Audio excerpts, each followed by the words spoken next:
importance of water. You know, I'm channeling a bit of my paganism here. Apologies to those of you who find that a bit woo. It's not for everybody. But actually, water is for everybody. Water is life, as they said at the Dakota Access Pipeline. And I really honour in the indigenous traditions that stand behind us and that lead the front of our climate fights. The element of water, that's about our emotions. Letting your emotions flow. You know, sometimes it's anger, sometimes it's fear, sometimes it's despair, sometimes it's joy, sometimes it's passion, sometimes it's love. Let them all flow through you. That's what fuels this movement, is the fact that it's built on a healthy, free-flowing of all of our emotions. All of us are welcome, all parts of us are welcome, every one of us are welcome. And in that way, really praying for connection between all of the people, you know, the disabled people. What about fucking James Brown yesterday? Paralympian James Brown yesterday! Fuck me. Everybody said, how did he get up there? I can barely see that guy, right? He goes shit and he's scared of heights. And he shinned on top of an aeroplane in City Airport. What a legend. He's an absolute superhero. And I just posted on my Facebook today, he wrote a piece in The Ecologist. His journey was like really one of those epiphanies. His daughter was deeply upset and feeling the climate grief, and he just felt it instantly and moved to act. So here we are, like water. You cannot get rid of water, folks. The police might clear the roads. This movement grows and it builds. And like water, we come together and we move and we bend shape and we move around forces and we move around forms and we shapeshift, we change our shape. You can't get rid of us. We just go and rest somewhere and we'll be back. We can do swarming. We can swarm like water on the roads. This rebellion's not going to be taken away, so really it needs to be responded to in a really healthy way.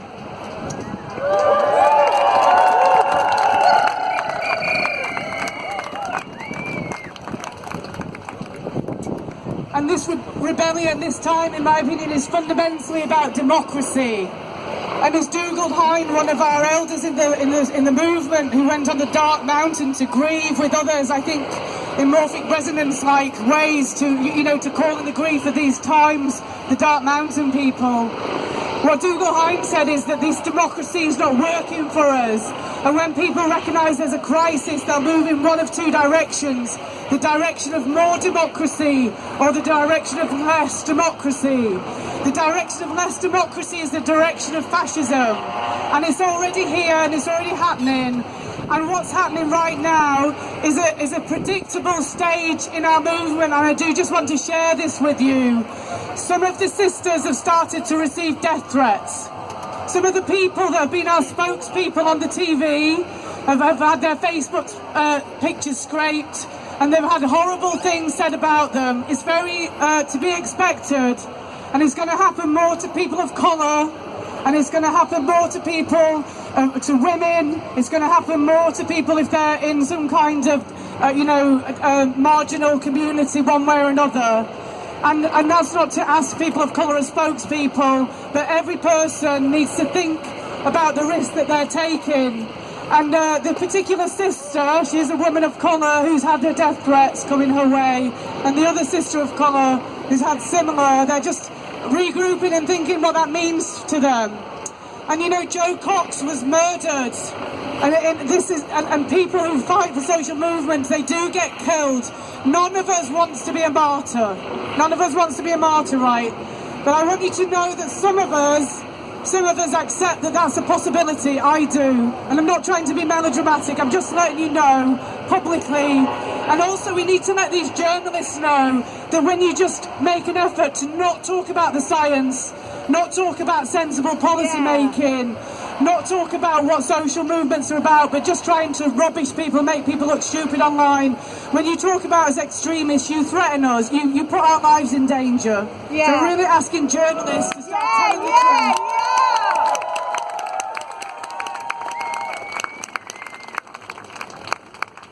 Journalists to tell the truth and just to be honourable.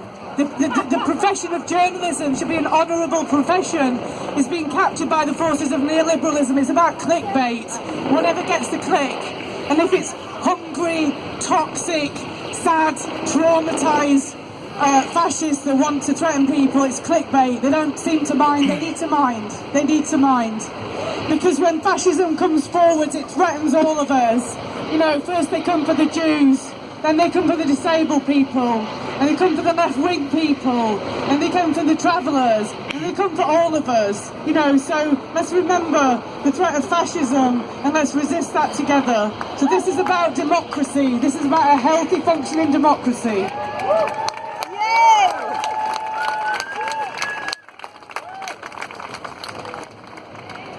And this democracy can't even sort out fucking Brexit, can it? Do you know what I mean? Like, which is, relatively speaking, a minor issue in the faces of an extermination event. Should we say it like that? Extermination event. It's an extermination. You know, 1 in 5 British mammals were at risk of extinction last year. This year, the report says it's 1 in 4. If HS2 way and take out 108 of our woodlands, the biggest deforestation event. There you go, is that all right? the biggest deforestation event since World War I. Then we'll have more extermination of our wildlife and nature in this country. Wonderful piece. That's a clear sign of the failings of democracy to spend over 100 billion on infrastructure when what we need to do is to make public transport better all across the country in simple and effective ways. Okay.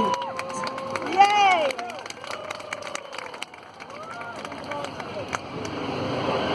I'm getting there, babe. I've got the power. I know. I always do what Sarah London tells me to. I've been trying to get arrested for about 5 years.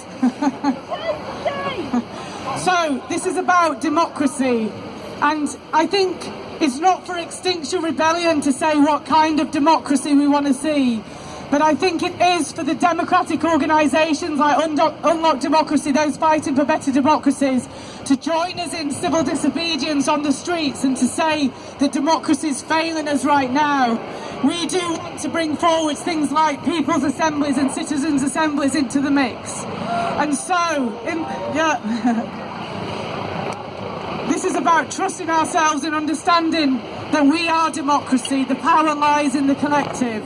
We haven't been captured to vested interests. Our vested interest is ensuring that our children and nature and people that we love and people that we've never met in faraway countries are safe and that future generations are safe. That's our vested interest.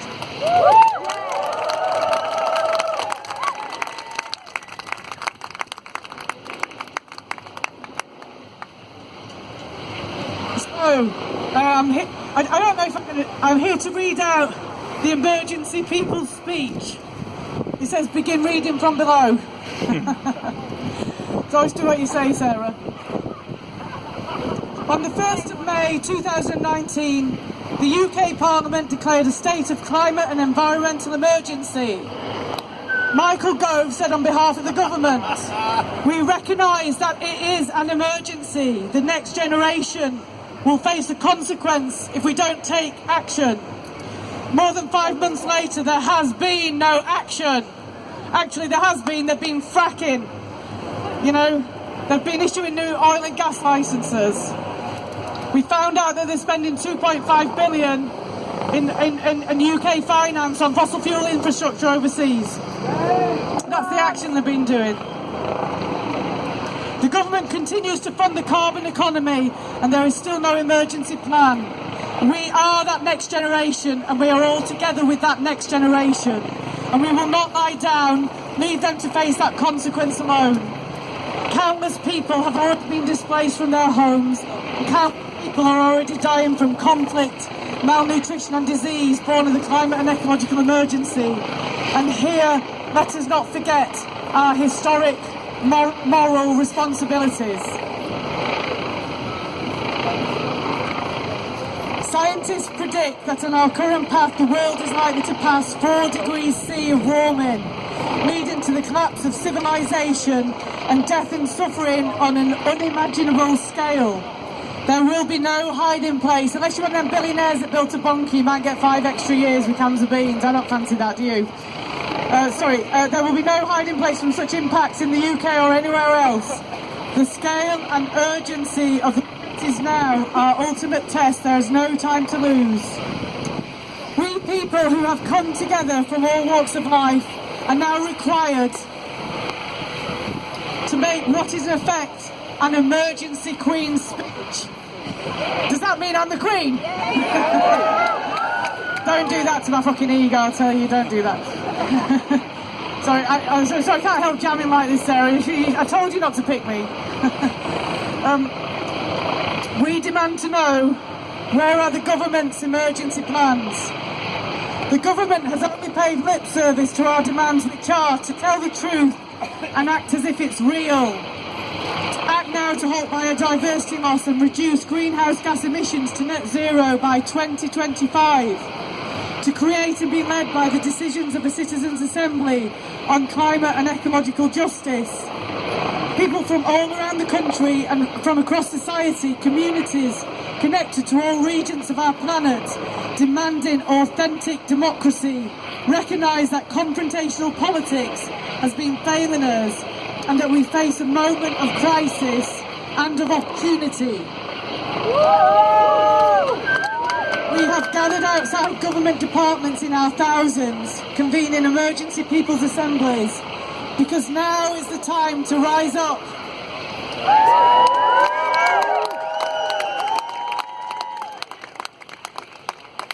Many of us have contributed to this emergency people's speech through these people's assemblies and wider, which is made in solidarity with all people and all life on earth. Simultaneously, people have been rising up in rebellion in major cities all around the world, in the global south and in the global north, from Mumbai to New York, Cape Town to Sydney, and Buenos Aires to Berlin.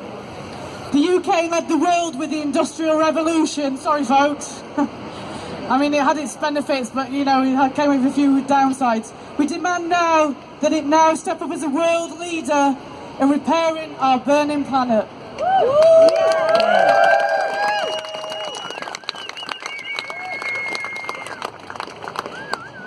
We repeat our 3 demands to the government, and in addition issue the following demands to the government departments to provide information for consideration by a citizens' assembly. 10 Downing Street and Cabinet Office. We demand to know what 10 Downing Street and the Cabinet Office is going to do to coordinate the response to the emergency across government. Across government departments, and to ensure a strategic cross-party approach. We demand to know what 10 Downing Street and the Cabinet Office are doing to ensure that everyone in the UK knows what the climate crisis means for them and their families, and that they understand the consequences of inaction. This is fantastic. So I love that. It's just really good to imagine. I really believe in the power of imagination. Rob Hopkins' message to us as well. You know, let's imagine what it looks like for the government to coordinate an emergency action response and to be informing the British public about what it means and what they're going to need to do together. It's happened before, let's picture it. To the Treasury, we demand to see the Treasury's plans for responding to the planetary emergency. We demand to see the risk to society of continuing with the current growth economic model. We demand to see the Treasury's assessment of the economic consequences of exceeding the Paris Agreement temperature limit, including the risk of runaway climate change. We demand to know what plans the Treasury has to end financial support for the fossil fuel economy around the world.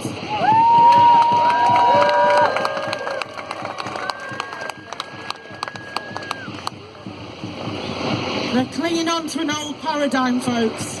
This old, you know, they want to label as extremists. We want to pull down this system. It's going to pull itself down, this system. Let's upcycle it while we can. The Department for Environment, Food and Rural Affairs, DEFRA. We demand to see DEFRA's plan for responding to the planetary emergency. We demand to know whether DEFRA has sufficient funding from the Treasury to address the planetary emergency. We demand to see DEFRA's assessment of the risks of food shortages should warming exceeds 1.5 degrees C and the contingency plans it has in place. We demand to see DEFRA's plans for cleaning our air and our oceans and for an urgent transition towards sustainable food production. Lou, could you do us a favour? Could you give me my backpack from home so I can put it on my back? I also want to know what DEFRA's going to do about making sure there's some more pink tractors around. What do you want? That one, just want to put it on my back while I'm filming again. Sorry, I can't hear you, sister. I can't hear you both. No. The Department of Business, Energy and Industrial Strategy, BEIS. We demand to see BEIS's plans for responding to the planetary emergency. We demand to know whether BEIS has sufficient funding from the Treasury to address the planetary emergency. We demand to see BEIS's plans for engaging business to understand the need to respond to the planetary emergency. We demand to see BEIS's assessments of the risk to business and industry should warming exceed 1.5 degrees C and the contingency plans it has in place.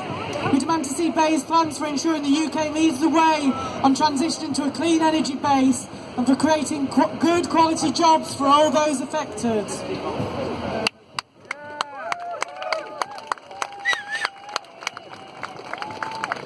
Department for Transport. Did you see Rupert Reed on Question Time last night with Grant Chaps? Nice one, Rupert. Thank you. We demand to see the Department for Transport, DFT's plans for responding to the planetary emergency and whether it has sufficient funding from the Treasury to address this.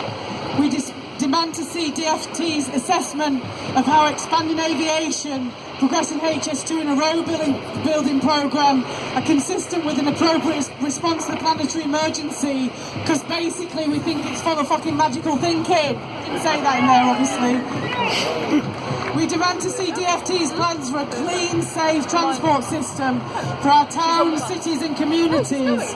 Go and look at the BBC, the Rapid Transition Alliance. We built railways in weekends in the past when they were needed. It can all be done quickly and safely if we put our energy in that direction.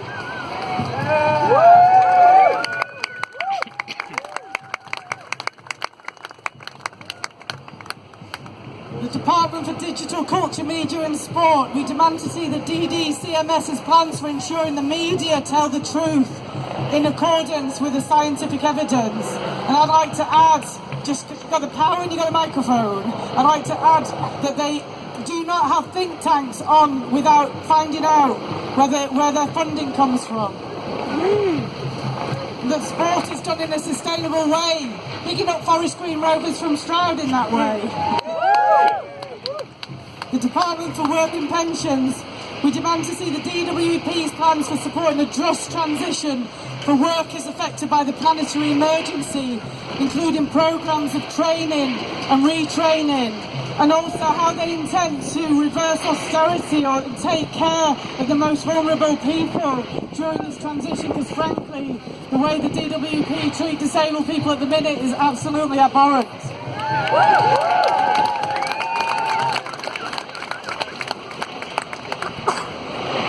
Department of Health and Social Care, thank you to the XR doctors. We demand to see We demand to see the DOH's plans for responding to the planetary emergency and whether they have sufficient funding from Treasury to address it. We demand to see their risk assessment of the threat to the public's health from warming exceeding 1.5 degrees C, including from exposure to weather extremes, from the spread of new diseases and from food shortages. We demand to see their assessment of the benefits to the nation's health from decarbonising the economy and cleaning our air, land and water.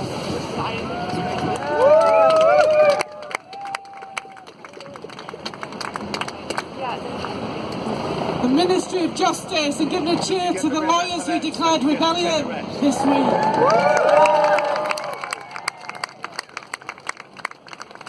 We demand to know what plans the Ministry of Justice has to make ecocide a crime.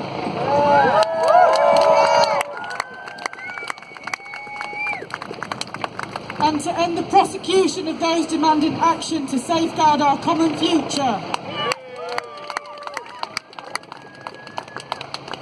For The Home Office, we demand to know what contingency plans the Home Office has to support the hundreds of millions of people who will be displaced if warming exceeds 1.5 degrees C, and how many will be granted safe asylum in the UK. We welcome people who are in need. That is the British way.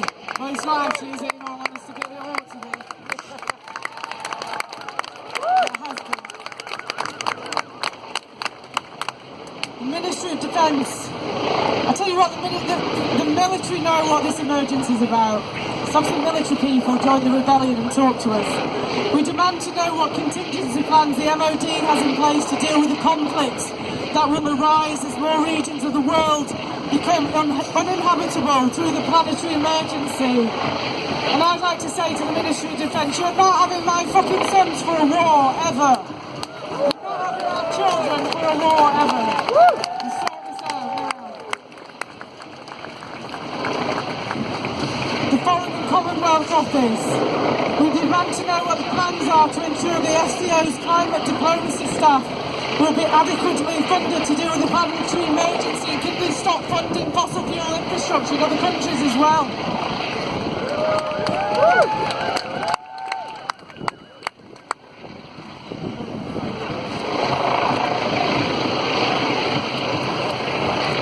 The Department for Education, thank you, the teachers of XR.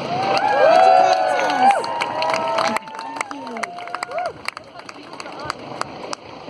To know what changes the national curriculum the DOE will make to prepare our young people practically and psychologically for the planetary emergency. My son comes home talking about getting on the property ladder.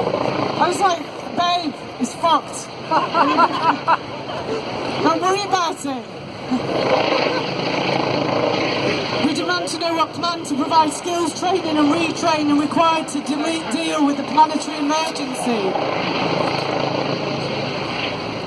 What about occupying land that doesn't belong to people that own vast tracts of land in this country? You know, if you want to have a house in the future, kids, just have to learn how to occupy land and take it back. It belonged to us before, it really belongs to us. And we should have it back, right?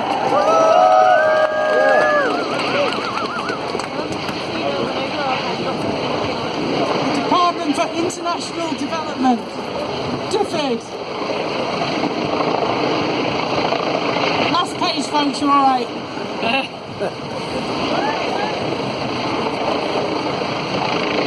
Did you see them? They were pissed off that we were dancing on the streets. Do you know what I mean? Like, we're stood in the rain. We're going to be miserable as well, aren't we? Can't win. Anyway, I just meant that. We're once in speech, so a bit of dancing. Is that what's planned? Dancing the new democracy. We demand to know...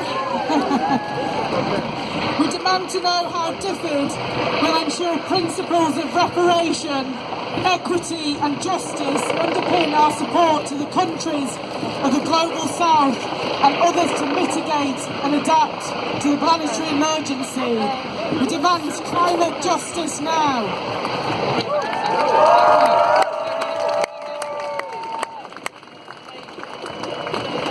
If there's one thing that unites all people in this time of political crisis, is the will to survive and the desire to pass on the flame of life undimmed. Today the people of this country have come together. Our message to the government is simple. If you don't do what it takes to protect the next generation, which is the most basic responsibility of any government, the social contract is broken.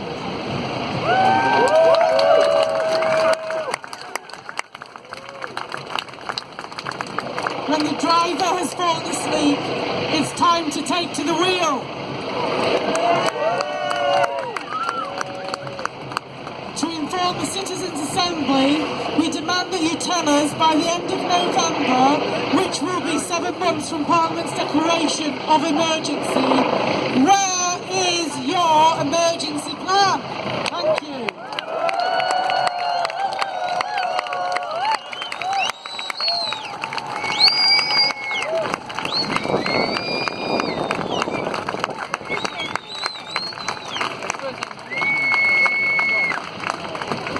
We'll have a little dance in a second, I think. I just thought we'd do a little poll. You know, I think there's a multiple choice poll for people on the streets. You've got to choose one or the other, right? So, first of all, are you a fucking benefit scrounger who ought to get a job?